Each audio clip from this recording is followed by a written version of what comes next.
usa la matemática de Alberto Tarkovsky. Alberto es muy bien conocido tanto en México como mundialmente. Además quisiera mencionar que recientemente fue galardonado con el premio Universidad Nacional y les pido un aplauso para eso. Gracias. Gracias. Muy bien. Sí, hoy nos va a enseñar a Alberto sobre eso. Está en inglés, pues. Bueno, está en inglés. Está en inglés, pero la conferencia va a ser en español. Sí, por eso. Variedades solenoidales.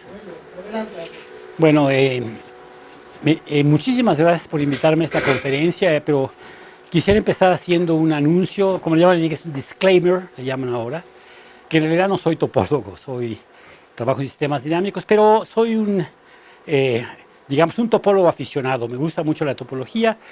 Fui alumno de Lefschetz, cuando Lefschetz tenía 80 años, porque si no, no soy del siglo XIX, soy del siglo XX. Y ya cuando Lefschetz fue mi profesor, él trabajaba en sistemas dinámicos. O sea, realmente no puedo afirmar que me encanta la topología como consecuencia de Lefschetz. Entonces, lo que les quiero hablar hoy es sobre una cosa que he estado trabajando recientemente, un poco en colaboración con Dennis Sullivan, que es un matemático que ha venido mucho a México, un topólogo, y son variedades solenoidales. Y la palabra solenoidal la pensamos luego como los solenoides eléctricos, que son alambres que se embobinan, y este es el tema, y quiero mostrarles que son objetos interesantes. Son ejemplos de continuos que son sumamente útiles y aparecen en toda la matemática. Entonces, de eso es lo que voy a hablar. Entonces, y está basada en dos artículos. Este artículo, como puede ver, 2 páginas, se llama Solenoidal Manifolds, y comentarios de ese artículo. Entonces, la historia de estos dos, la siguiente, resulta que yo fui el que hizo el reporte de este artículo de Dennis Sullivan. El artículo de Dennis Sullivan era de 2 páginas, pero lleno de ideas. Entonces, lo convertí en 6 páginas comentando el artículo.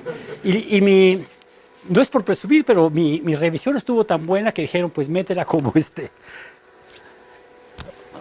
parte del artículo, y fue muy bueno. Me gané un artículo así nada más por haber hecho una buena review, ¿no? Fue muy bueno.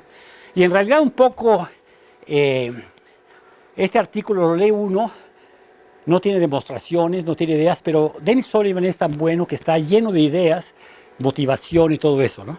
Pero siempre cuento en esta anécdota cuando mi esposa es canadiense y la primera vez que fuimos a comer juntos me hizo un sándwich, y el sándwich consistía de 2 panes con lechuga. Yo lo abrí y empecé a buscar el jamón por el suelo, y mi esposa me dice, ¿qué buscas? ¿El jamón o el queso? Dice, no, es un sándwich de lechuga. Y lo recuerdo porque eso tiene un poco, la metáfora en esto es que cuando vi el artículo de Sullivan, pues aparentemente no había nada, y busqué un poco, fue encontrando miles de cosas súper interesantes. Entonces, la definición ahora, la topológica, una variedad solenoidal de dimensión K, también llamada una laminación, un hojaldre, una foliación, un tipo de espacio foliado con hojas, eso a un espacio métrico decente, digamos, en general va a ser siempre compacto, no siempre, que es localmente el producto de un disco de dimensión K y un conjunto perfecto y totalmente disconexo. Bueno, como el conjunto de Cantor es universal respecto a la propiedad de ser totalmente disconexo, es un subconjunto de Cantor, y en esta plática siempre voy a usar el Cantor mismo y no un subconjunto cerrado de él como modelo. Y estas variedades solenoidales aparecen de forma natural en muchísimas ramas de las matemáticas, como voy a intentar explicar. En topología, independientemente, Vietoris, famoso topólogo, y Van Danzig, describen el solenoide, y es un ejemplo fundamental en topología, y ha motivado el desarrollo de teorías de homología y cohomología. Por ejemplo, Steenrod crea una teoría de homología para estudiar estos espacios. Ahorita explico lo que es. Y aquí esto lo hace en este libro que recomiendo mucho a los jóvenes. Se encuentra en la biblioteca. Tiene artículos extraordinarios de topología. Ya dejé de fumar, pero bueno. Ahora, entonces, interesante. Entonces, ¿qué es el solenoide? ¿Qué es el solenoide de? Bueno, entonces, muchos ya lo saben. Estoy aquí en un lugar donde es el centro de topología, pero tal vez algunos jóvenes no lo saben. El solenoide diádico se obtiene de la manera siguiente. Se toma un toro sólido, el producto de un disco de dimensión 2 por un círculo, y dentro de este toro sólido se encaja un toro sólido que es 2 veces más largo y 2 veces más delgado aproximadamente, y que da 2 vueltas. Y entonces tenemos un toro sólido grande y dentro un toro sólido chico que da 2 vueltas. Después, dentro del toro chico que da 2 vueltas, se hace la misma operación. Se toma un toro que es la cuarta parte del grandote, la mitad del chiquito, y 4 veces más larga que el grandote, y se da 2 vueltas. Entonces te va a dar 4 vueltas alrededor del grandote, 2 vueltas alrededor del chiquito, y se continúa el juego ad infinitum. Y de esta manera se obtiene una sucesión anidada de toros sólidos que converge a algo conexo, porque estos son conexos, algo conexo extraordinario. Y es fácil ver lo siguiente. El encaje es muy regular. El encaje lo hago de tal suerte que el corazón de estos toros sólidos sea transverso a los discos de 2 cruces S1. Y de esta manera, los toros sólidos, la intersección con un disco, fijen un disco. Primero van a ser 2 discos de radio redondos, si los quieren. Adentro de esos 2 discos hay otros 2 discos, o sea, hay 4 en total. 8, 16, 32, 64, 128, así va. Y es fácil ver entonces que esa intersección anidada les va a dar un conjunto que es compacto, totalmente desconexo y perfecto. Entonces, por la propiedad universal, es el conjunto de Cantor. Y los puntos pueden ser, de hecho, localizados usando el método del cartero. O sea, Ciudad de México, bueno, tierra, América del Norte, México, Distrito Federal, Ciudad Universitaria, Facultad de Ciencias, cuarto, 104, bueno. Entonces, lo que quiero decir, eso usamos muchos sistemas dinámicos, se pueden codificar las intersecciones por sucesiones binarias, ¿no? 1, 1, 1, 0, ceros y unos, ¿no? Con ceros y unos, una familia infinita, se localizan, y eso que le llamamos en sistemas dinámicos la dirección, es una manera de codificar órbitas, y lo usamos mucho. Entonces, una manera de verlo. Y lo describe Van Danzig, y es un conjunto que es conexo, pero no es localmente conexo. Y si dan cuenta de esto, este objeto intersección anidado es fibra sobre el círculo. Si toma la proyección al corazón, al ánima del círculo grande, eso es una fibración localmente trivial con fibra del Cantor. Entonces quiere decir que esto se obtiene tomando el Cantor, dándole la vuelta y regresando de una cierta manera, una monodromía se llama, y esta monodromía actúa densamente, entonces le da un homeomorfismo del Cantor en el mismo, y es fácil ver que bueno, no es tan fácil. Este homeomorfismo del Cantor en el mismo es un homeomorfismo minimal. Es decir, todas sus órbitas son densas, es una especie de análogo de una rotación irracional en el círculo. Entonces, este objeto bellísimo fibra sobre el círculo con fibra del Cantor. Y ese es un objeto, te digo, fabuloso, calcular. Por ejemplo, evidentemente, carga homología, lo sentimos. Sentimos que hay algo que le da la vuelta. Pero si definen homología singular, es 0. Cualquier aplicación, cualquier función continua del círculo, solenoide, aterriza. Bueno, la primera cosa a notar es que se obtuvo, como yo les dije, tomando un disco, voy a escribir acá que hay más, tomando un disco, un conjunto de Cantor,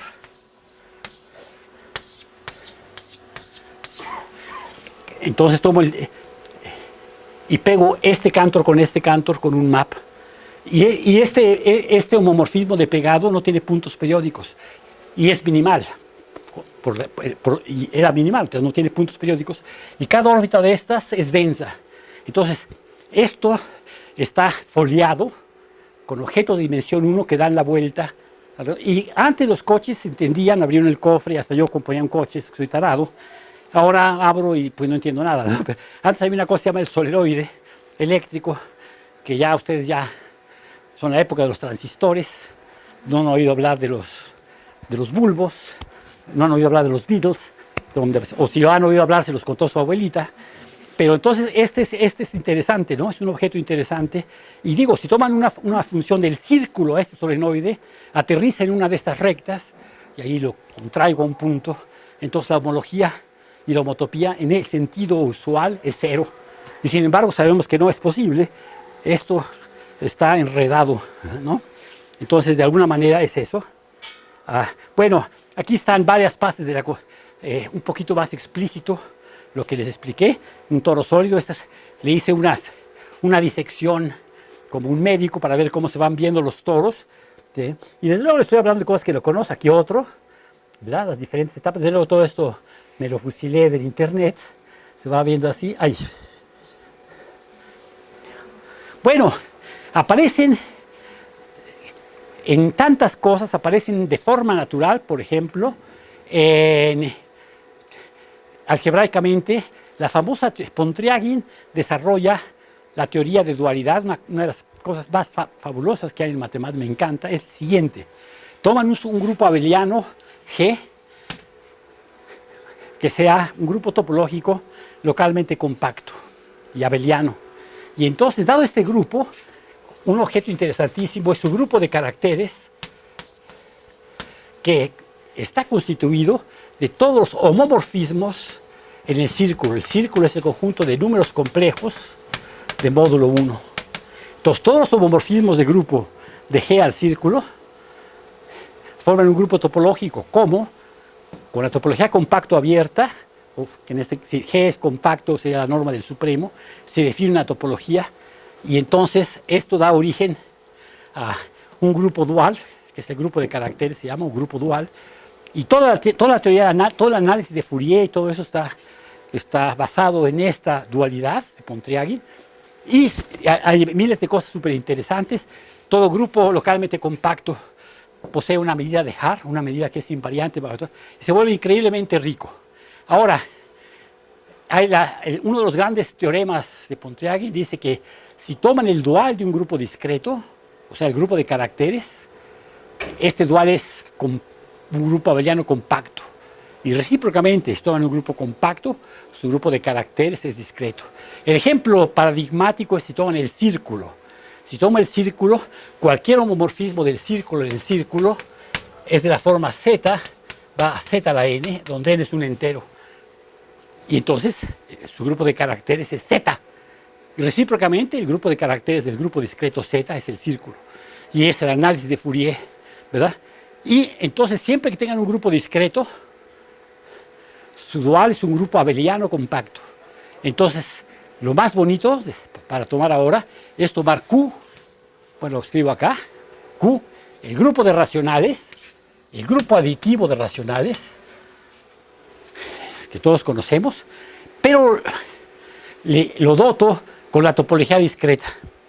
Tengo el derecho a dar la topología que me place, le doy la topología discreta, entonces deviene un grupo, topológicamente es como los enteros, ¿no? Es numerable, entonces discreto, y maravilla de maravilla, para cada subgrupo de Q, su dual de Pontryagin es o el grupo trivial, o el círculo, o un solenoide. Y esto depende de lo siguiente: si tomo como subgrupo de Q el grupo trivial, constituido solo de cero, pues su dual es el cero, nada interesante. Si tomo como subgrupo discreto un grupo cíclico infinito, o sea, generado por un elemento, por ejemplo, generado por 3, 2, 3, 6, 3 por 3, 9, etcétera, ¿no? Menos 3, menos 2, ¿no? Ese es homeomorfo al círculo, porque es Z. Ya les dije que Z es el círculo.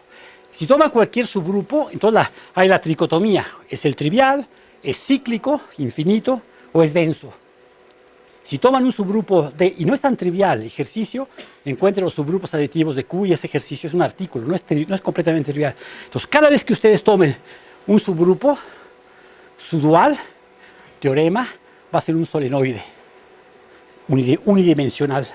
O sea, va a ser un objeto y de hecho va a ser interesante, porque cada carácter de este grupo, carácter si les gusta, pero debe ser carácter, ya me confundo, es realmente un epimorfismo del grupo al círculo. Entonces, lo que quiero decir con esto es que casi todos los subgrupos de los racionales son... Entonces, por ejemplo, en particular, si toman ustedes el grupo generado, el grupo de fracciones de la forma A sobre cuyo denominador es múltiplo de 2, o sea, generado por un medio, un cuarto, un octavo. Toma el grupo generado por un medio es cíclico, por un medio y un cuarto sigue siendo cíclico, pero por un medio, un cuarto, un octavo, un dieciseisavo, este grupo se llaman los racionales diádicos. Es denso, porque tomé 1 a la 2 a la n chiquitito, y el dual de esto es ni más ni menos que el primer ejemplo que les di, el solenoide diádico que le da 2 vueltas, de Dietorys y Van Danzig. Entonces está precioso. Entonces, y obviamente esto va a tener que ver, y si hubieran tomado todo Q tiene derecho a tener su dual. Su dual es el grupo de Adeles, el grupo de Adele Class Group A, que es un solenoide espectacular. La fibra es el Cantor, pero el Cantor es la completación profinita de los enteros, de lo cual voy a hablar ahora, y la monodromía es traslación por 1. Ahorita voy a explicar un poco mejor.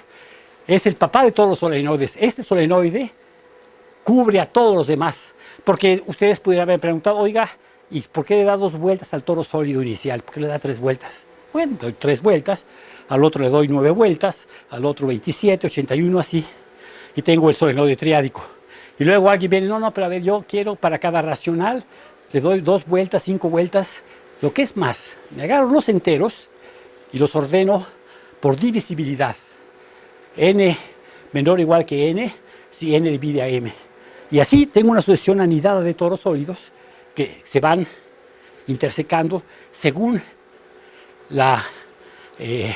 el conjunto dirigido, los enteros ordenados así, es una lattice, es un conjunto dirigido, y yo puedo hacer mis intersecciones de toros así, ¿no? Y si obtengo eso es el toro solenoide. Entonces, aparece entonces de forma espectacular como el dual de Pontryagin. Y de hecho, se hubieran dicho, bueno, ¿qué pasa si ahora tomo Q a la N? Q por Q por Q por Q. Entonces tiene solenoides en el dimensión. Porque fíjense, ustedes pudieron haber tomado algo que fibras no sobre el círculo, sino sobre el toro bidimensional con fibra del Cantor. Y entonces son solenoides de dimensión más alta y tienen muchísimos ejemplos. Entonces ahora, y esto llega a cosas sublimes como llega el programa de Langlands, por ejemplo, que es lo más grande matemático que hay ahora, en lo cual se basa, por ejemplo, bueno, la conjetura, la demostración de Fermat, etcétera. Estas ideas, pero por cierto que cuando habla uno con los de teoría de números no les interesan los cantos. Yo me quedo siempre los solenoides, hablo, y les interesa la parte aritmética, ¿no? Y uno como topólogo amateur, que soy yo, se queda un poco... Pero pierden cosas porque pierden visualización de objetos. Entonces, de todos modos, esa es la idea. Y los solenoides aparecen en sistemas dinámicos como conjuntos básicos de difiomorfismos. Bueno, Smale encontró en los años 60 un difiomorfismo, es decir, un homeomorfismo diferenciable, él y su inverso, de la esfera de dimensión 3. En la esfera de dimensión 3, que tiene como conjunto invariante, como conjunto no errante, como conjunto que contiene la dinámica, el solenoide bidimensional aquel. Es muy interesante que el solenoide que yo les presenté al inicio es enlazado por un solenoide igual. Porque si hubiera yo tomado, yo empiezo con este toro sólido y hago mi construcción. Toro más largo, más delgado, toro más... Y tomo otro toro sólido acá y hago la misma construcción en esta. Tengo 2 solenoides entrelazados. Y hay un sistema dinámico que tiene como conjuntos invariantes esto, y donde la dinámica es extraordinaria, tiene puntos periódicos, bueno, es fantástico, ¿no? Y estos objetos son interesantes. De hecho, permítame, bueno, tal vez no me quiero adelantar, deja ver cómo va la cosa. Bueno, sí, ya se me olvidó dónde iba. ¿No quiere subir? Allá. Bueno.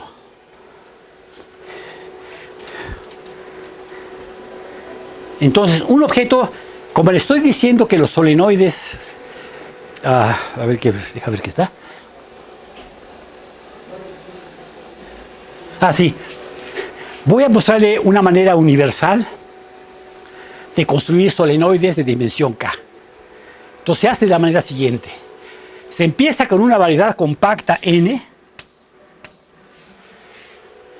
digamos diferenciable, que tenga la propiedad de que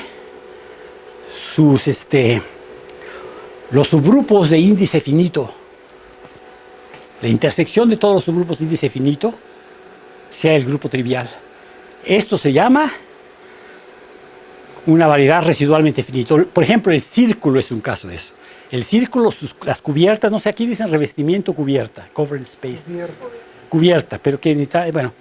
Entonces, todas las cubiertas del círculo son cubierta doble, triple, está en correspondencia venida con los enteros. Z va a Z la N.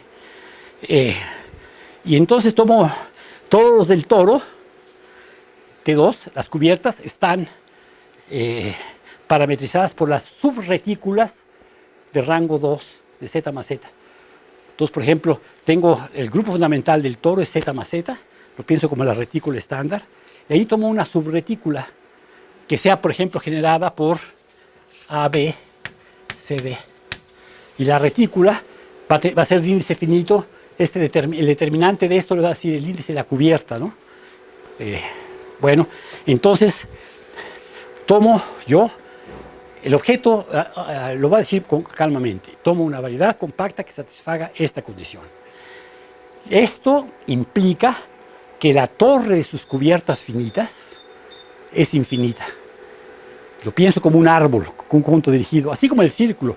El círculo está cubierto 2 veces por el círculo, 3 veces, 6 veces, ¿verdad? Y lo estoy pensando así. Entonces tomo la variedad y tomo la torre de todas sus cubiertas finitas. Y tomo una cosa que les encanta a los topólogos, el límite inverso. Y aquí hay gente que ha hecho muchos artículos, yo uso mucho, hay gente especializada en límites inversos y cosas profinitas. Y de esta manera tomo la torre de todas las cubiertas finitas y le doy a la topología del límite inverso.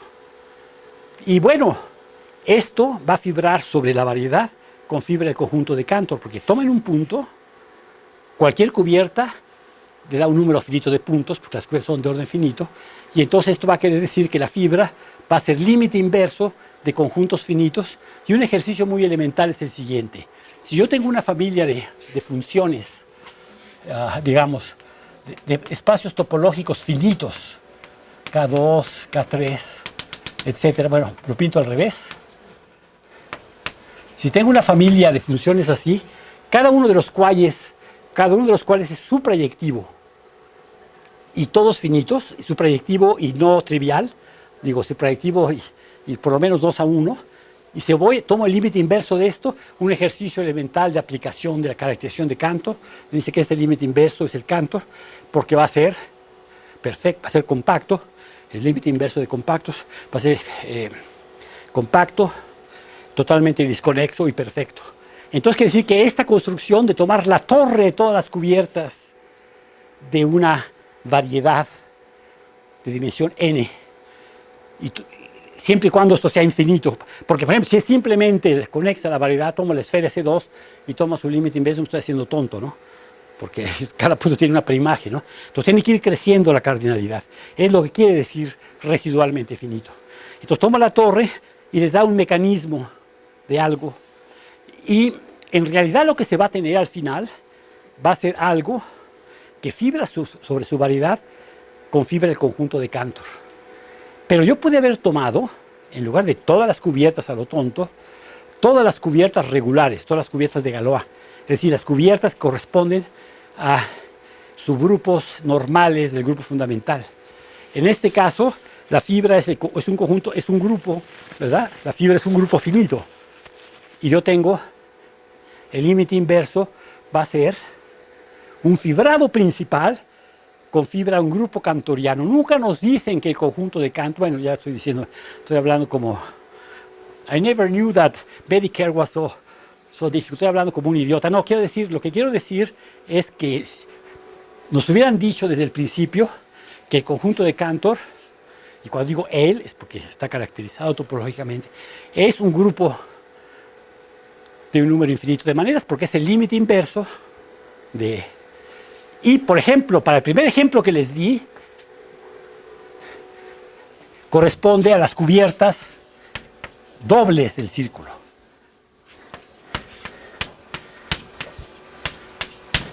De S1 a S1 voy z va a z cuadrado, z va a z cuadrado, z va a z cuadrado. Entonces un punto de aquí tiene 2 primágenes, hasta acá tiene 4, 8, 16. Y este límite inverso es el solenoide del inicio. Es otra descripción de solenoide del inicio. Es un límite inverso de epimorfismos de grupos abelianos. Entonces está padrísimo. Y lo que quiero decir aquí es que esto va a fibrar sobre la base con un conjunto de Cantor. Entonces está determinado por la monodromía. Tomo un lazo en la base, tomo mi Cantor y lo sigo por el lazo. Y regresa con una aplicación. Entonces, en concreto, todo va a estar dado por una función del grupo fundamental, va a estar dado por un homomorfismo de grupo, del grupo fundamental de tu base al grupo de homeomorfismos del Cantor. Entonces el grupo de homeomorfismos del conjunto de Cantor juega un papel muy importante en todo lo que voy a hablar. Es un grupo que es fantástico, tiene la propiedad de ser simple, no tiene subgrupos normales no triviales. En particular, es un grupo perfecto, es igual a su grupo conmutador, es un grupo fantástico. Entonces esta página es todo eso, ¿verdad? Descripción, cómo aparece de miles de maneras. ¿Ok? Fíjense, Dennis Sullivan, junto con Bob Edwards, pero entre los dos un día platicando en el café, tomen un solenoide unidimensional orientado, es muy importante, orientado, compacto. Entonces, como el conjunto de Cantor está generado por conjuntos que son, no sé cómo, Kloppen en inglés, son abiertos y cerrados al mismo tiempo, no es difícil de ver que esta laminación solenoidal tiene una sección transversal. Es decir, hay un conjunto de Cantor que interseca a todos como sistemas dinámicos, tiene una sección transversal, y todo para decirle que todo solenoide orientable de dimensión 1 se obtiene tomando el Cantor, multiplicando por un intervalo y pegando la tapa izquierda con la tapa derecha por un homeomorfismo. Entonces, fabuloso. Entonces, todo solenoide unidimensional orientado es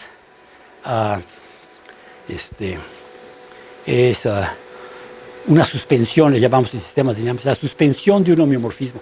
Se llama el mapping torus en inglés, no sé cómo se dice en español, el toro de la aplicación, que se obtiene, dada una aplicación de un espacio topológico en él mismo, digamos. El toro de la aplicación se multiplica por un intervalo y pego x,0 con f de x,1. El toro de la aplicación. Y tengo este, bueno, pero si no fuera orientable, por ejemplo, yo pude haber tomado, por ejemplo,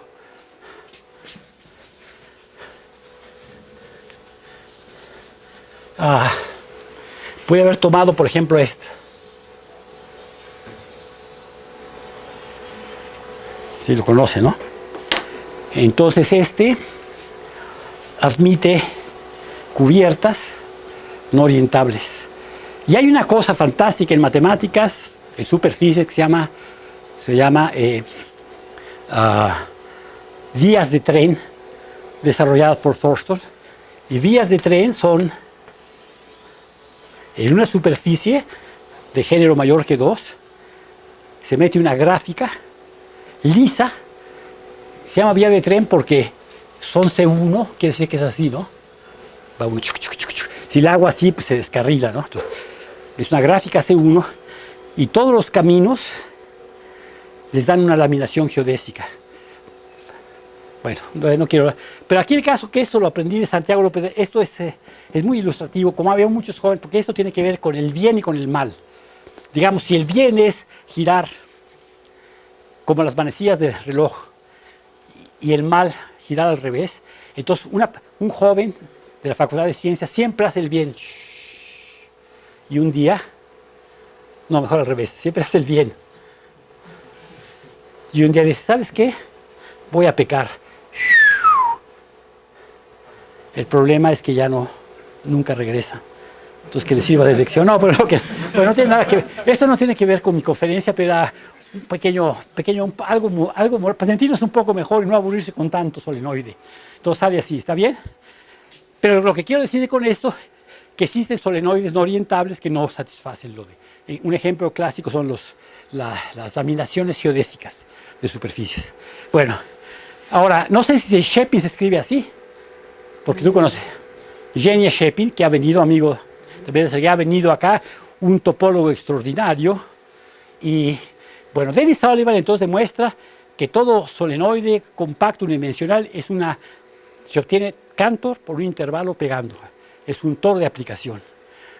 Bueno, un solenoide es de dimensión topológica 1. Y un teorema clásico de topología, que de los que más me gustaron de Hurevich y Wallman, un libro que todo el mundo debe leer, de teoría de la dimensión. Les digo que soy amateur de topología, pero también leo un poco. Dice que todo espacio compacto de dimensión topológica n encaja en R 2n más 1, como el teorema de Whitney, pero topólogo. Entonces quiere decir que un solenoide de Sullivan se puede encajar en R3 y lo pueden ver, orientable. ¿Está bien? Y entonces la prueba me encantó, pero sin embargo llegó Yevgeny llegó a Cuernavaca, le gusta mucho, se lo puso un amigo, compañero, Peter Makienko. El problema fue al pizarrón y lo resolvió este problema y encontró un teorema tan bonito que tengo que dárselos. Shepin demuestra lo siguiente. Les va a tener que gustar porque, bueno, la definición de buen gusto es la que coincide con el de uno. Nunca olviden eso.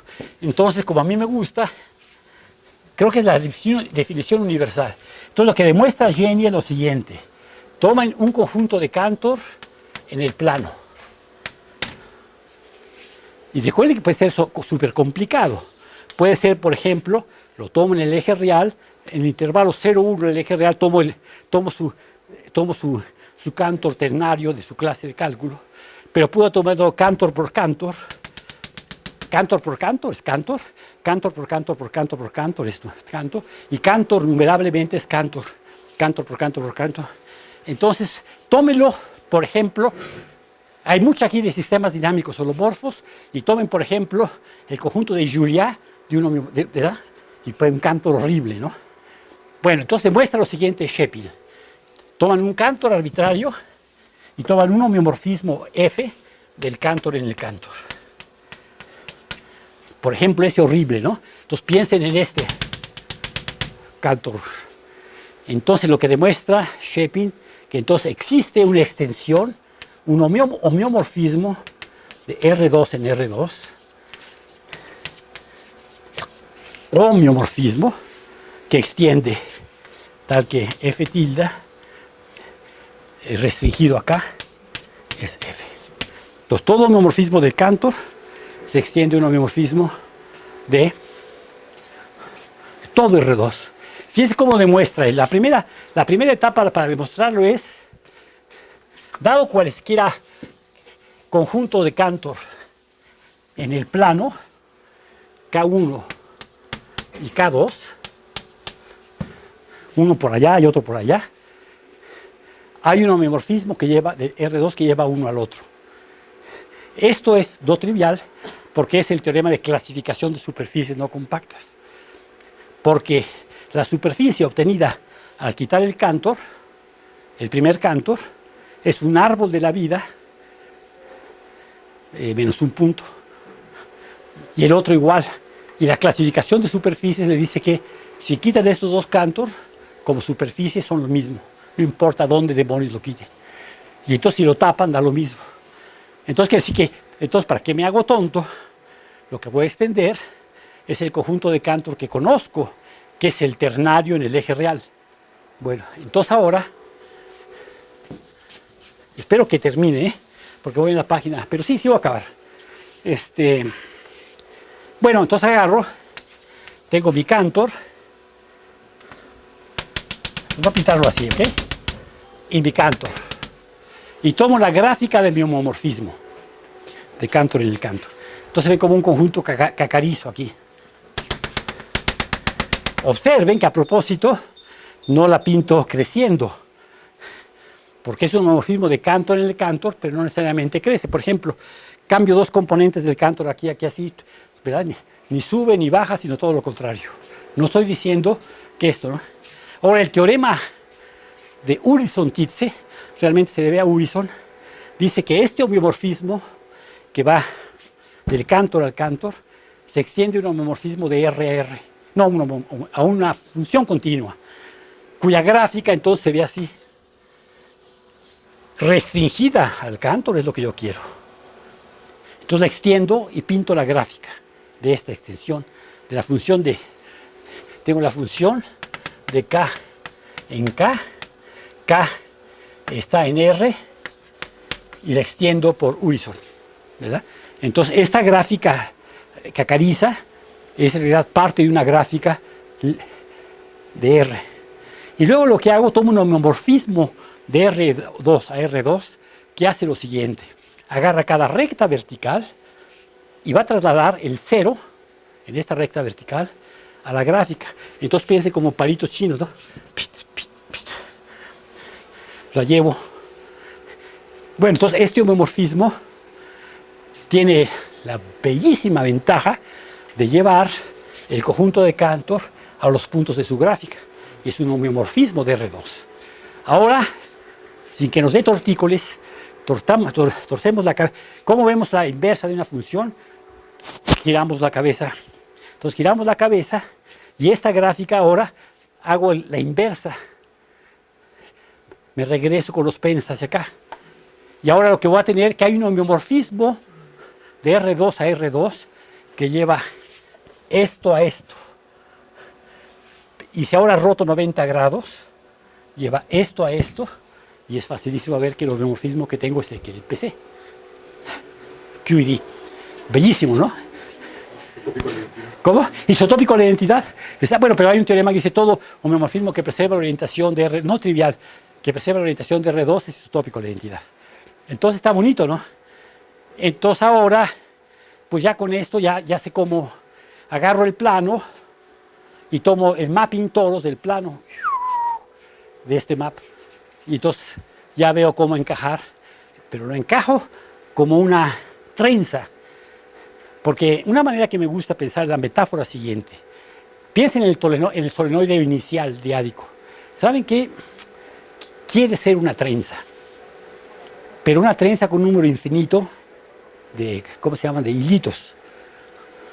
Entonces, lo que quiero transmitir a ustedes es que los solenoides de dimensión 1 la metáfora es que son una versión difusa de una variedad unidimensional. Es un objeto topológico que quiere ser una variedad unidimensional. De hecho, es algo que si lo cortan, si cortan un círculo encajado en R3 con un disco, ven un punto, ven una delta de Dirac. Y si cortan el solenoide diádico que inicié con un disco, ven un Cantor. Entonces, una versión difusa en el sentido que si el primer ejemplo que le di son miope y se quita los anteojos, lo que ven no es un solenoide, lo que ven es un círculo que da 2 a la n vueltas, donde n es igual a inversamente proporcional al número de dioptrías. Lo que ven, ¿sí? Y cuando ya se ponen los lentes, dicen, no, pues está dando 2 a la 50. No, espérate, a ver, ponte. No, 2 a la... No, hombre, 2 a la infinita, está dando la vuelta. Entonces, ¿qué? Ah, bueno, entonces ya pasé de una página. Entonces vamos a ver qué voy. Aquí está el teorema.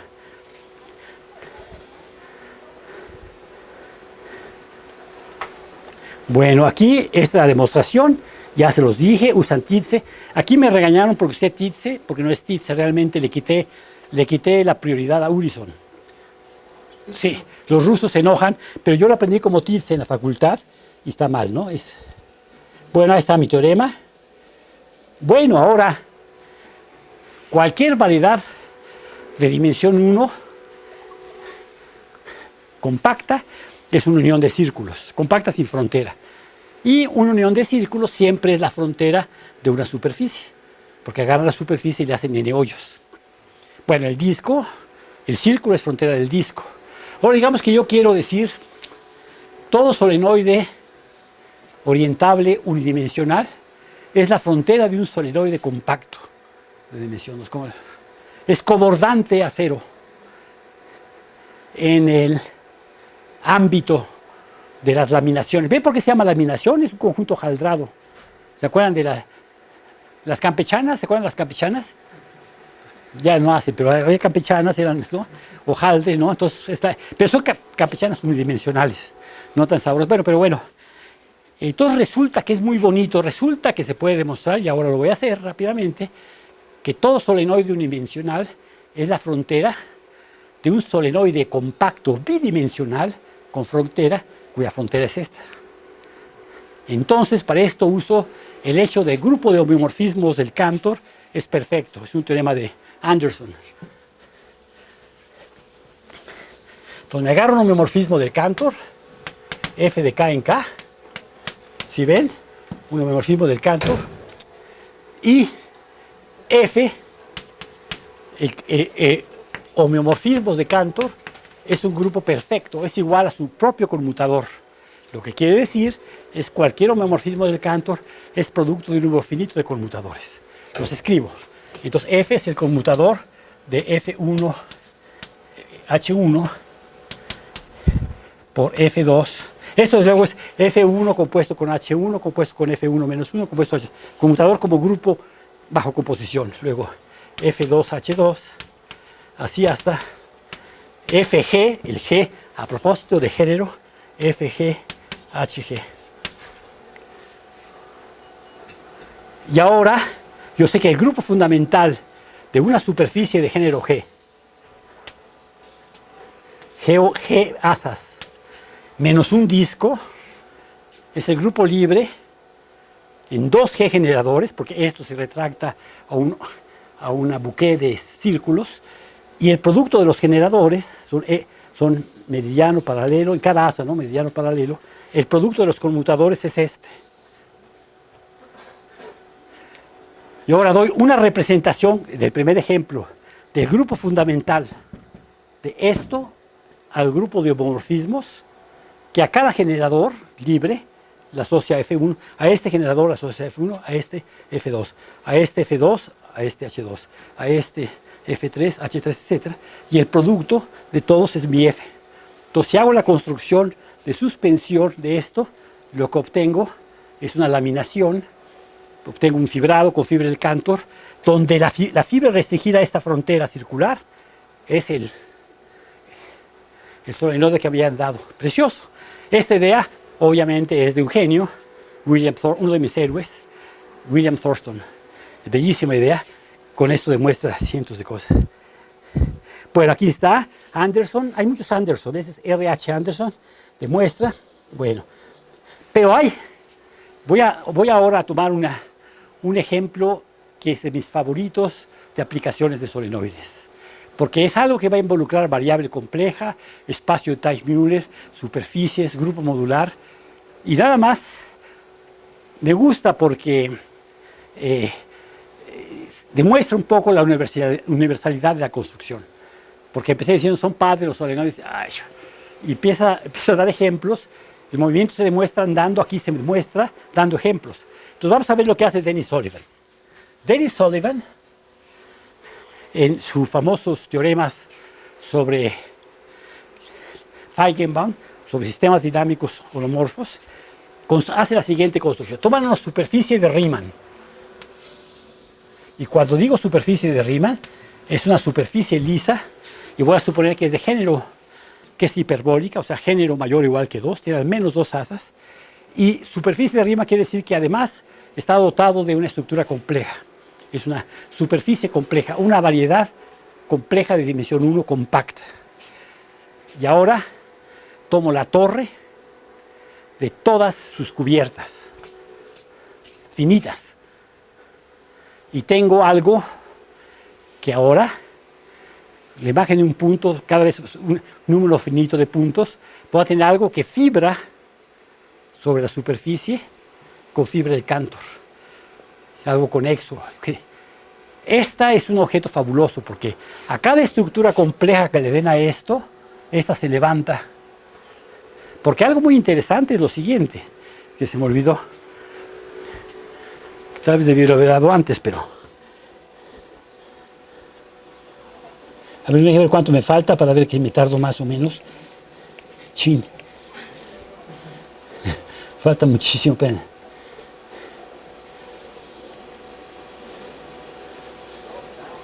Les voy a dejar esto, ¿eh? Si alguien está interesado, pero todos no saben, bueno.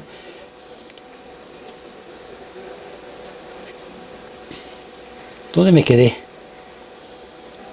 Bueno, así está bien porque va un poco rápido. Ah, bueno, sí.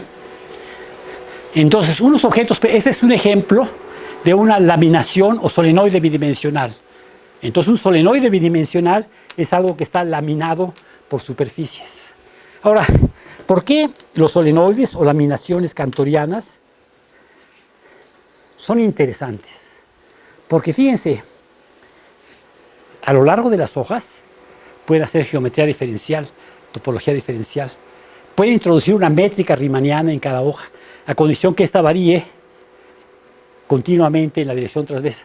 Pueden hacer una versión laminada, ¿no?, de todo lo que aprendieron en su curso de geometría diferencial o topología diferencial.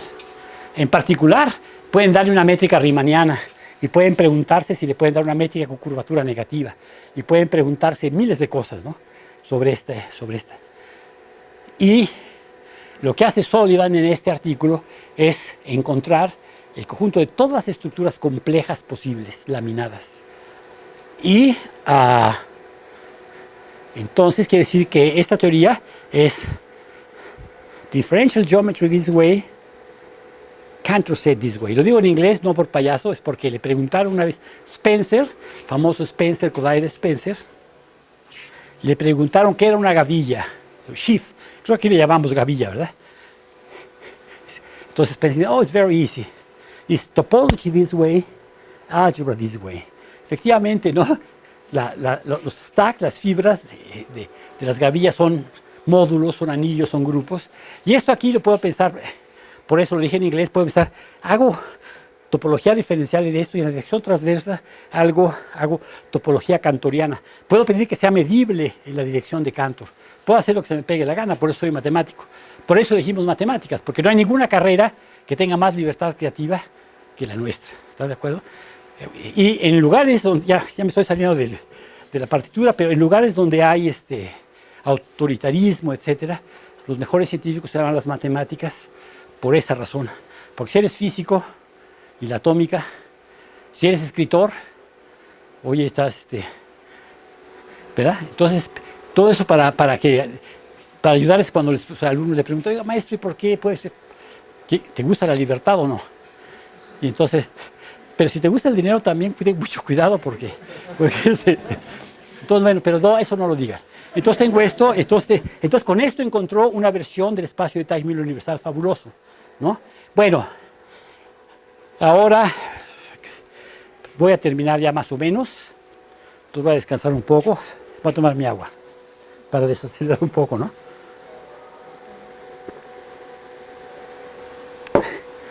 Bueno, resulta que estoy escribiendo para mi egoteca, es buenísimo, estoy escribiendo un artículo con Dennis Sullivan. Ahora déjenme calificarlo, qué honor. El caso es que ya lo mandé, ya lo leyó y voy a tener que irlo y apretar el pescuezo para que lo escriba, porque se vería fabuloso para mí, ¿no? Por los puntitos del SNI, para todo, pero para mi egoteca sería fabuloso, ¿no? Pero el caso es que lo más seguro es que quién sabe, ¿no? Pero va a decir lo que estoy trabajando con él. Bueno, son solenoides tridimensionales. ¿Por qué dimensión 3? Porque hay los recientes teoremas de Thurston, el teorema de geometrización de Thurston, que culmina con el trabajo de Perelman, fabuloso, ¿no? Medalla Fields, que no la aceptó, pero la merecía holgadamente, un genio, genial. Y pues estamos trabajando en laminaciones tridimensionales con una estructura geométrica. Entonces, dejen platicarles mi teorema favorito de los últimos 5 años. También se debe a Thurston. Ahora, Thurston, con su trabajo en geometría de variedades tridimensionales, dice que variedades de dimensión 3 con una estructura hiperbólica, es decir, una métrica riemanniana completa con curvatura -1, es riquísimo. Se conocían poquísimos ejemplos. Hay época pre-Thurston y post-Thurston. Y Thurston dice, casi toda variedad que merece ser hiperbólica es hiperbólica. Y es fabuloso, ¿no? Enriqueció la matemática de una manera. Y Thurston no conjetura, sino se pregunta, toda variedad hiperbólica de dimensión 3 admite una cubierta finita que fibra sobre el círculo. El primer teorema que demuestra Thurston, donde encuentra miles de ejemplos de variedades hiperbólicas, es el siguiente. Tomen una superficie de género mayor o igual que 2 y tomen el toro de una aplicación que se llama Pseudonosov. Entonces, fíjense, tomen una superficie, por ejemplo, de género 2, ya no me acuerdo dónde, aquí, una superficie de género 2, esta está aquí, y tomen un homeomorfismo que se llama de tipo Pseudonosov. Les voy a decir lo que quiere decir. Es un homeomorfismo, una superficie hiperbólica tiene la maravillosa propiedad de que, dado cualquier lazo, clase de homotopía, no trivial, hay una única geodésica que representa esta clase de homotopía. Fabuloso. Es un objeto, ¿verdad? Cualquiera que me ven tiene un representante geodésico y un único representante geodésico, ¿sí? Entonces, puede medir la longitud de esa geodésica. Entonces, un homomorfismo Pseudonosov va a ser uno que cuando lo aplican, toman la geodésica, una geodésica, toman su imagen, no es geodésica, pero es representante de una, y las longitudes de estos explotan al infinito. Se van embobinando cada vez más. El grado de complejidad de este homomorfismo está medido por esta entropía, este crecimiento, ¿no? Riquísimo, ¿no? No es tan fácil, no os voy a dar el ejemplo ahora, pero es bellísimo, ¿no? Súper complicado, y se obtiene a través de torcimiento de Den, ¿no? Empiezan a torcerla, y el caso es que si toman una superficie, multiplica por un intervalo y pegan con un homomorfismo de esto, tiene una tresvariedad que fibra sobre el círculo, porque las fibras son fibras del toro, y son hiperbólicas. Y lo que preguntaba Thurston es que toda variedad admite una cubierta finita así. Fabuloso, ¿no? Pregunta. Y esto fue resuelto recientemente por Ian Eagle, un gran matemático, que siempre me contesta mis cartas, y por la siguiente razón, no por mis matemáticas, es porque mi hija es matemática y es de la misma edad que Eagle, y se conocieron de chiquitos, y entonces yo soy el papá de Cynthia. Entonces por eso me contesta mis cartas. Ojalá fuera por mis teoremas, pero bueno, eso vale la pena. Ian Eagle demostró el teorema, y gracias a eso se sacó el premio Breakthrough Prize, el Breakthrough de no sé, $15 millones, no sé, se lo ganó, fue uno de los últimos ganadores del premio. Y lo demostró, entonces, y entonces lo que demuestro con Dennis Soll es lo siguiente. Tiene sentido hablar de una laminación tridimensional compacta hiperbólica. Quiere decir que cada hoja se puede dar una métrica foliada, laminada, que le da a cada hoja curvatura constante igual a -1. Y yo me puedo preguntar, ¿habrá una cubierta finita? ¿Tiene sentido para laminaciones hablar de cubiertas finitas? O que sea totalmente tal que fibra sobre el círculo. ¿Y cómo le hago? Y la respuesta es sí. No es muy difícil, pero sí requiere algo, ¿no? No trivial. Y entonces demostramos este teorema de generación. Y además la fibra es una laminación bidimensional. por superficies, como la de Sullivan. Y entonces se vuelve, y el caso es que usamos teorema, después para hacerlo para variedades solubles, se llaman solved manifolds, o no importa lo que sea, para encontrar invariantes de con mesurabilidad. Entonces, fíjense qué concepto tan bello. Tomen dos variedades compactas. Se dice que son con una métrica, digamos, métrica con curvatura negativa, constante, y dos variedades hiperbólicas. Se dice que son conmesurables si hay una cubierta finita que cubre los dos. Entonces hay una ambigüedad finita. Y una gran pregunta que ya no ha sido completamente resuelta, ¿cuáles son los invariantes de conmensurabilidad? Y tiene que ver con la longitud de la geodésica o las trazas de los elementos, es complicado. Y nosotros encontramos, el artículo que le envié a Denis, invariantes de variedades solubles de dimensión 3. Y hay una correspondencia entre clases de conmensurabilidad de variedades solubles de dimensión 3 y campos cuadráticos reales. Es el teorema. Muy contento. Resulta que ya lo había demostrado Walter Neumann, pero nosotros lo demostramos de la siguiente manera. Pero bueno, con eso voy a terminar, ya un poco caótico.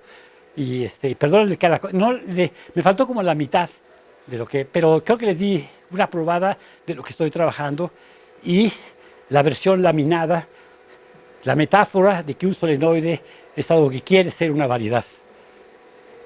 Es una versión difusa, miope de una variedad. Con eso termino.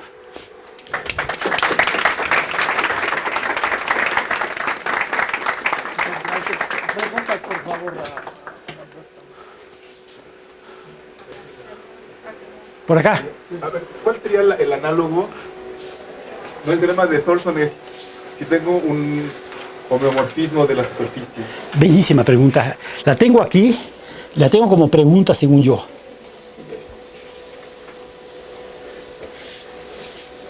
Bueno, ¿y tienes la respuesta? Mira, sí, quiere decir que no, no, pero la pregunta la tengo que entender. Por ejemplo, ¿qué quiere decir pseudanoso en el caso laminado? Era tu pregunta. Y eso todavía no lo tenemos claro, pero tenemos ideas. Pero es una bellísima pregunta. ¿Verdad? ¿Y tienen condiciones con las que... Sí. Sí, nos falta todavía, pero lo que tengo que hacer es ir a Nueva York y agarrarlo hasta que escribe el artículo. Es que hay matemáticos orales. Él no lee, un artículo no lo lee. Va a ver, Alberto, ven, y termina y saca un artículo. Es buenísimo, ¿no? Él es uno de esos matemáticos, ¿verdad? Pero, muy interesante, pero, le iba a decir, se me olvidó demostrar algo, nada más con esto termino. Resulta que toda variedad diferenciable es triangulable. Toda variedad diferenciable compacta es triangulable. Y toda laminación es triangulable. Entonces, lo que descubrí haciendo esto, les voy a platicar la historia. Vamos a demostrar aquí con las manos, porque dije que había dígalo con mímica, vamos a demostrar que toda variedad diferenciable es triangulable como complejo simplicial. Lo vamos a hacer todos juntos. Entonces agarro y voy a cubicular el espacio, bueno, toda variedad diferenciable por un teorema célebre de Whitney encaja diferenciablemente en Rn más 2. Entonces ya tengo mi variedad encajada en R más 2. ¿Ya la vieron? Ahora tomo la cubiculación canónica de Rn, es decir, tomo el cubo unitario y lo traslado en todos lados, ¿verdad? Bueno, aquí en este piso diferente. Lo cubico, ¿no? Cubiculo el espacio. Y estos cubos n-dimensionales son convexos bellísimos. La prueba que les voy a dar se basa en el teorema bien conocido de que la Tierra es plana, lo cual pueden verificar si se asoman afuera, ¿no? Entonces te van a decir que ya se me patinó. No, todavía no se me patina. Agarran su variedad y le aplican la homotesia de proporción 10 a la 1.000.000. Entonces, la variedad que estaba súper curvilínea se vuelve prácticamente, ante los ojos de miopes como nosotros, se vuelve plana. ¿Están de acuerdo? Porque la curvatura va tendiendo a cero. ¿Sí? Agarran y entonces va a intersectar un cubo como un subespacio de dimensión K, intersecta un cubo, porque se va a ver la variedad casi como plana. ¿Sí? Entonces quiere decir que va a rebanar mi variedad inflada va a rebanar en la intersección de un plano con un convexo. Es un poliedro convexo. Entonces ya no logré triangular la variedad, pero la logré poliedrizar. Y luego es fácil subdividir para triangular. Estaba yo súper contento cuando descubrí esto. Voy a escribir un articulito. Ya ven, porque los puntitos y chino, bueno, todo allí. Digo, pero nada más, just in case, voy a googlear, cosa que en mi época, no en mi época, iba a la biblioteca, sacaba los 10 volúmenes de Math Reviews, iba uno por uno, los regresaba así hasta que le atinabas o no. Entonces googleé teorema de Kearns, el famoso triangulador, 1968, an easy proof that any differentiable manifold can be triangulated. Agarra la variedad y él hace la recíproca. Él toma la variedad, toma la cuadriculación y le coge. Es lo mismo. Y pues un artículo que se me fue. Pero el caso es que la misma idea sirve para triangular variedades, ¿no? Está bonito, ¿no? Además de eso, pueden hacerlo relativo. Dada una variedad y una subvariedad, pueden triangular las dos. Eso se basa en el hecho bien conocido que toda carretera es recta. Eso, si van a Canadá, al norte de Canadá, lo pueden verificar. Si van a Pachuca, no. Pero bueno, entonces, porque toman la variedad, la subvariedad, y la dilatan a que las dos se vuelvan planas al mismo tiempo, ¿no?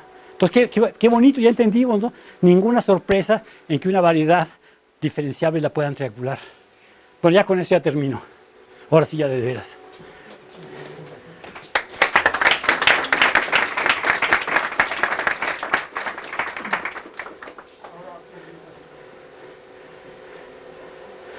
La Cámara de Senadores. Es que ahora estoy obsesionado con la política de un país vecino. A ver. Nada, ¿verdad? Bueno, pues, muy bien. Aquí, en La Cámara de Diputados, ¿no? Entonces, la Suprema Corte de Justicia de la Nación, por favor. También está, o sea, ahí nos dijiste que esto provoque pues, toda cosa de esas. No, Ian Eagle. No, de que toda Todo toro de aplicación de un pseudonosov tiene curvatura negativa. No, pero yo me refiero a esto de los conmutadores. Ah, sí, sí. Él demostró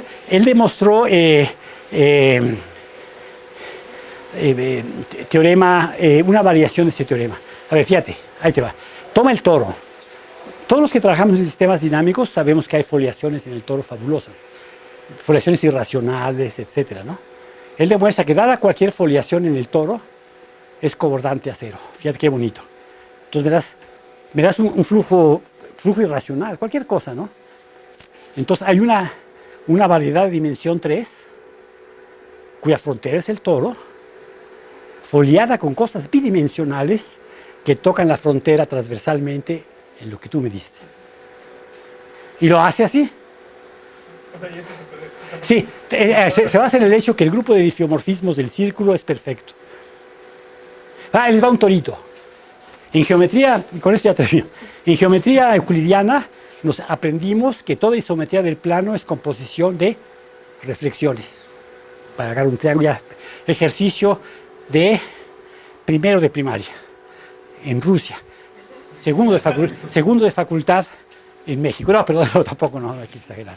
Bueno, entonces ahora tomen el círculo. ¿Ya vieron el círculo? Demuestre que cualquier difiomorfismo del círculo es producto de involuciones, es decir, que el cuadrado es la identidad, sin puntos fijos.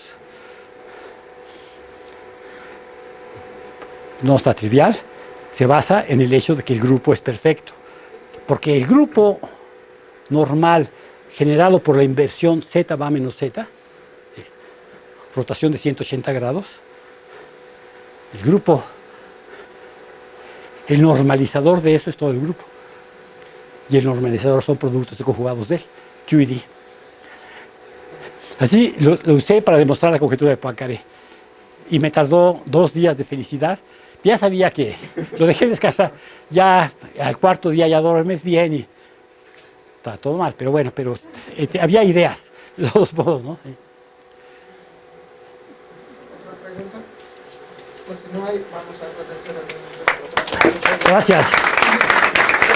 oficialmente, por favor. Ah, mil gracias. Para como dijiste, para los sonidos. Para los, exacto, sí, esto es para mi egoteca directo.